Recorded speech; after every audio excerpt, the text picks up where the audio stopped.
Hello students, welcome back to my channel.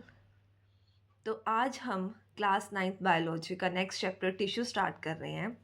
इससे previous videos में हमने क्लास 9th का ही चैप्टर सेल जो वो कंप्लीट एनसीईआरटी कवर कर लिया है। तो आज से हम स्टार्ट करेंगे चैप्टर टिश्यू। तो टिश्यू क्या है? टिश्यू है एक group of cells that are similar. एक सेल हमने पढ़ लिया क्या है, स्ट्रक्चरल और फंक्शनल यूनिट है, ठीक है। तो टिश्यू क्या है? सेल्स का ग्रुप है। कौन से cells? That are similar in structure, जिनका स्ट्रक्चर सिमिलर हो, and work together to perform a particular function. Cell पता है हमें क्या है, टिश्यूज क्या है? कॉम्बिनेशन है सेल्स का। कैसे सेल्स का? जिनका स्ट्रक्चर सेम है और वो इकट्ठे काम करके कुछ एक पर्टिकुलर फंक्शन काम करे। जैसे सेल को जोड़ेंगे तो क्या बनेगा? टिश्यू। टिश्यू से आगे ऑर्गन्स बनते हैं, ऑर्गन से ऑर्गन सिस्टम, और ऑर्गन सिस्टम से आगे क्या बनता है?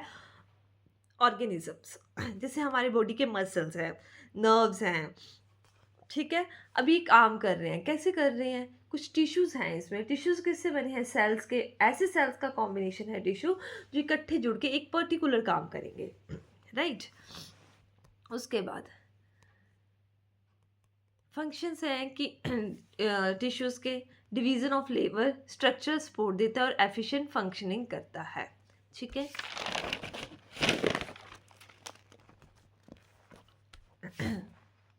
नेक्स्ट अब हम देखेंगे difference between plants and animals. क्या डिफरेंस है? Plants are fixed and they do not move. Plants और एनिमल्स, एनिमल्स में आपने ना हमेशा बायोलॉजी में ह्यूमन बींग्स खुद को एनिमल्स की कैटेगरी में कंसीडर करना है। अब देखो, प्लांट्स जो है वो फिक्स्ड होते हैं, हिलते नहीं है, लेकिन हम एनिमल्स हैं, हम मूव करते हैं। क्यों? फूड के लिए, शेल्टर के लिए। इसलिए प्लांट्स मूव नहीं करते, इसलिए उनको कम एनर्जी चाहिए, और एनिमल्स मूव करते हैं, उन्हें कैसी?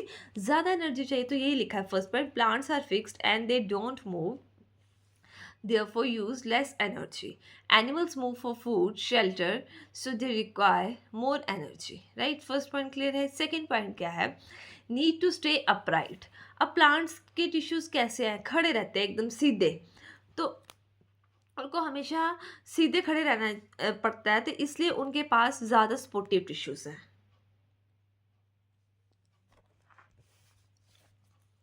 need to stay upright, have more sportive tissues. Sportive tissues are less because they can move. Sportive tissues कम होते हैं क्योंकि वो मूव कर सकते हैं। उसके बाद sportive tissues mostly have dead cells. जो स्पोर्टिव टिश्यू किससे बने होते हैं? डेड सेल्स के साथ। और जो मोस्ट टिश्यूज जो एनिमल्स में वो किससे बने होते हैं? लिविंग सेल्स के साथ। अब ग्रोथ है वो एक स्पेसिफिक रीजन में होती है, राइट। ऐसा नहीं है कि पूरा हाथ बड़े हो रहे हैं, पैर बड़े हो रहे हैं। ये किस में होता है? एनिमल्स में तो growth is uniform all over the body. Next point है सम टिश्यूज, जैसे कि मैं आगे बताऊंगी मेरिस्टेमेटिक क्या होता है। Divide through out life, growth happens through out life. कुछ ऐसे टिश्यू हैं जो पूरी लाइफ टाइम डिवाइड करते रहते हैं, मतलब उनकी ग्रोथ लाइफ टाइम होती रहती है। लेकिन एनिमल्स में क्या है? आफ्टर रीचिंग अ मेच्योरिटी ग्रोथ स्टॉप्स। हम बर्थ लेते हैं, हमारी ग्रोथ स्टार्ट होती है, फिर एडोलेसेंस एज आती है, देन उसके बाद हमारी ग्रोथ जो है वो रुक जाती है। जितनी हमारी हाइट है ना, वह उतना ही रहता है। तो आफ्टर रीचिंग पॉइंट एनिमल्स में क्या होता है? ग्रोथ स्टॉप होती है। लेकिन यहाँ पर कुछ ऐसे टिश्यूज हैं जो थ्रू आउट ग्रोथ होती रहती है, ठीक है। अब देखते हैं ये मेरिस्टेमेटिक टिश्यूज और sorry, meristematic tissues and permanent tissues में क्या डिफरेंस है? मेरिस्टेमेटिक टिश्यूज क्या हैं? इसमें सेल डिवाइड करते हैं कॉन्टिन्यूसली, और परमानेंट टिश्यूज है सेल डू नॉट डिवाइड, ठीक है। M D, meristematic tissues divide, cell continuously divide, cells do not divide, ठीक है। Cells are small in size and isodiametric in shape. Cells are variable in size and shape. Vacuoles are usually absent. किसमें? Meristematic tissues में। Large vacuoles are present in living cells. Intercellular spaces are generally absent. किसमें? Meristematic tissues में। Visible intercellular spaces are present. Cell walls are thin. Cell walls can be thin or thick. पतली भी हो सकती हैं और मोटी भी हो सकती हैं।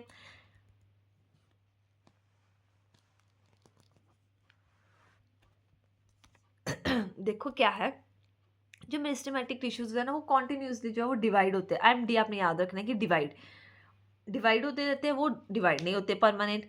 ये क्या होते हैं, small in size, large in size. यहाँ पर सारा कुछ ना आपने एब्सेंट याद रखना है। वैक्यूल्स एब्सेंट है, इंटरसेलुलर स्पेस एब्सेंट, और जो सेल वॉल्स हैं वो कैसी हैं, थिन है। इतना याद रखोगे, यहाँ ऑपोजिट लिख देना है, यहाँ पर प्रेजेंट कर देना है, ठीक है। और ये हेल्प करते हैं ग्रोथ में। अब जब ये आगे डिवाइड होते रहते, जब ये रुक जाएंगे तो क्या बन जाएंगे, परमानेंट। और ये हेल्प करते हैं to perform a specific function. Meristematic tissues provide growth of plant at a specific location. Specific location पे ये ग्रोथ करते हैं। अब देखते हैं मेरिस्टेमेटिक टिश्यूज की टाइप्स। देखो, apical meristem, meristem, intercalary meristem और लेटरल मेरिस्टम। अब क्या है ये एपिकल सबसे ऊपर है ये, है ना। तो एपिकल कहाँ पे प्रेजेंट होता है, tip of roots and shoot. ये हमारी नीचे क्या होती है, ज़मीन के नीचे रूट्स, इनकी टिप पे, और शूट जो सबसे ऊपर वाला पार्ट है उसकी टिप पे होता है। तो ये क्या करता है, लेंथ इंक्रीज करता है, किसकी, रूट की और शूट की। जब लेंथ इंक्रीज होती है तो ऐसी ग्रोथ को हम बोलते हैं प्राइमरी ग्रोथ। तो एपिकल मेरिस्टम कौन सी ग्रोथ करते हैं, प्राइमरी ग्रोथ करते हैं। ये आगे दो टाइप की है, एसएम और RM. SM shoot apical meristem, RM मतलब root apical meristem. Intercalary meristem present in some plants like sugarcane, bamboo। Intercalary कहाँ पे प्रेजेंट होते हैं, आपने बैम्बू देखा होगा या फिर शुगर कैन, गन्ना देखा है आपने, है ना। उसमें क्या होता है, सॉरी, ऐसे ऐसे ना बीच में लाइंस होती है ना लाइंस, इनको क्या बोलते हैं हम, नोड्स, ठीक है।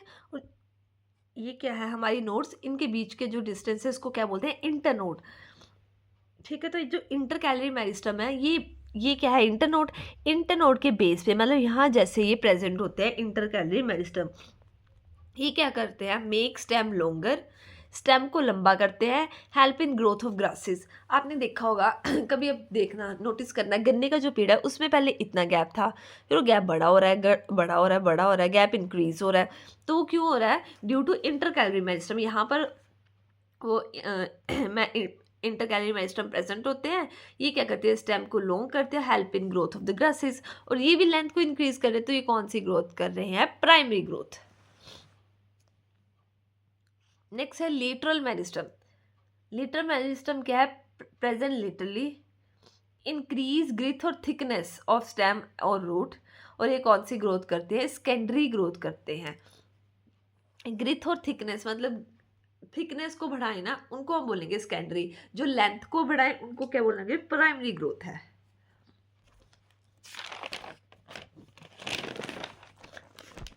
नेक्स्ट अब है परमानेंट टिश्यूज। पहले एक बार रिवाइज कर देते हैं कि हमने आज क्या क्या पढ़ा है। टिश्यूज की डेफिनेशन पढ़ी है, ये पढ़ा है कि सेल से टिश्यू बनेगा, टिश्यू से ऑर्गन बनेगा, ऑर्गन से ऑर्गन सिस्टम बनेगा, और ऑर्गन सिस्टम से क्या बन जाएगा, ऑर्गेनिज्म। एग्जाम्पल्स देखिए और इसके फंक्शंस देखे। देन हमने डिफरेंस चेक किया है प्लांट्स और एनिमल टिश्यूज़ में। प्लांट्स टिश्यूज़ क्या होते हैं, फिक्स्ड होते हैं, वो मूव नहीं कर सकते हैं। अगर वो फिक्स हैं तो उन्हें मूव नहीं कर सकते, तो उन्हें कैसी एनर्जी चाहिए, कम एनर्जी चाहिए। वो हमेशा अपराइट मतलब सीधे खड़े रहते हैं, है ना। तो स्पोर्टिव टिश्यूज़ ज़्यादा चाहिए होते हैं। और ऐसे टिश्यूज़ के लिए क्या होता है, डेड सेल से बने होते हैं। ये किससे बने होते हैं, ये लिविंग सेल से बने होते हैं। स्पेसिफिक रीजन में ग्रोथ है, और ये ऑल ओवर द बॉडी में। इतना पढ़ा। देन हमने नेक्स्ट पढ़ा था मेरिस्टेमेटिक टिश्यू और परमानेंट टिश्यू में डिफरेंस। एमडी आपने याद करना है, डिवाइड करते हैं, और इसमें सब कुछ आपने एब्सेंट कर देना है, वैक्यूल्स एब्सेंट कर देने हैं, इंटर सेलुलर स्पेसिस एब्सेंट कर देनी है। बस सेल जो मेम्ब्रेन है या वॉल्स हैं वो कैसी रखनी है आपने, इसमें थिन रखनी है, पतली रखनी है। यहाँ पर थिन और थिक कोई भी हो सकती है। और मेरिस्टेमेटिक के आगे हमने टाइप्स पढ़ी, एपिकल, इंटरकैलरी और लेटरल। एपिकल क्या है, प्राइमरी ग्रोथ करते हैं, रूट और शूट पे प्रेजेंट होता है। इंटरकैलरी क्या करता है नोड, इंटरनोड्स की बेस पे प्रेजेंट होता है, और ये भी स्टेम की लेंथ को इंक्रीज करता है। तो ये भी कौन सी ग्रोथ आ जाएगी, प्राइमरी ग्रोथ आ जाएगी। और देन हमने देखना है लेटरल मेरिस्टम, ये क्या है, सेकेंडरी ग्रोथ करते हैं, ग्रोथ को इंक्रीज करता है। तो कल अब हम स्टार्ट करेंगे परमानेंट टिश्यू। मैंने ये सारे आप देख सकते हो शॉर्ट नोट्स भी बनाए हैं एक एक पेज में, जिसमें पूरा चैप्टर कवर कर दिया है। तो ये कंप्लीट होने के बाद मैं आपको वन शॉट वीडियोस भी पढ़ाऊंगी और इसके नोट्स भी टेलीग्राम चैनल पे अपने अपलोड करूंगी। तो होप्स आपको मेरी वीडियो अच्छी लगी, अगर लगी है तो प्लीज़ लाइक कमेंट शेयर और सब्सक्राइब करें। Thank you so much for watching.